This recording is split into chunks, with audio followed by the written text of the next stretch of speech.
ہر کہانی ایک جیسی ہے۔ اداکارہ صحیفہ جبار کی پاکستانی ڈراموں پر تنقید۔ معروف ماڈل اور اداکارہ صحیفہ جبار خٹک نے پاکستانی ڈرامہ انڈسٹری میں دہرائے جانے والے موضوعات اور غیر حقیقی بیانیے پر تشویش کا اظہار کیا ہے۔ سوشل میڈیا پر جاری ایک بیان میں اداکارہ صحیفہ جبار نے نشاندہی کی کہ ڈراموں میں زبردستی کی شادیوں، گھریلو تشدد اور خواتین کو ضرورت سے زیادہ میک اپ اور زیورات میں دکھایا جا رہا ہے، جو کہ حقیقت کے برعکس ہے۔ انہوں نے کہا کہ یہ سب نہ صرف حقیقت سے دور ہے بلکہ معاشرے میں ایک غلط تصور کو فروغ دے رہا ہے۔ انہوں نے سوال اٹھایا کہ آخر یہ غیر حقیقی اور نقصان دہ رجحانات کب ختم ہوں گے؟ کیا یہ سلسلہ اسی طرح ناظرین کے ذہنوں کو متاثر کرتا رہے گا؟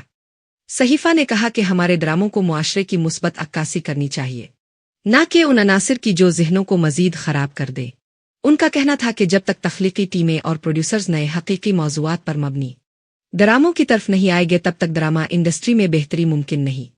انہوں نے کہا کہ تمام ڈرامے ایک جیسے بن رہے ہیں، زبردستی شادی ہو رہی ہے، زبردستی محبت کی جا رہی ہے، پھر ہر ساس ظلم کر رہی ہے۔ اداکارہ نے سوال اٹھا کہ کیا یہ سب صرف ریٹنگز کے لیے ہو رہا ہے؟ ہم معاشرے کو مزید خراب کر رہے ہیں۔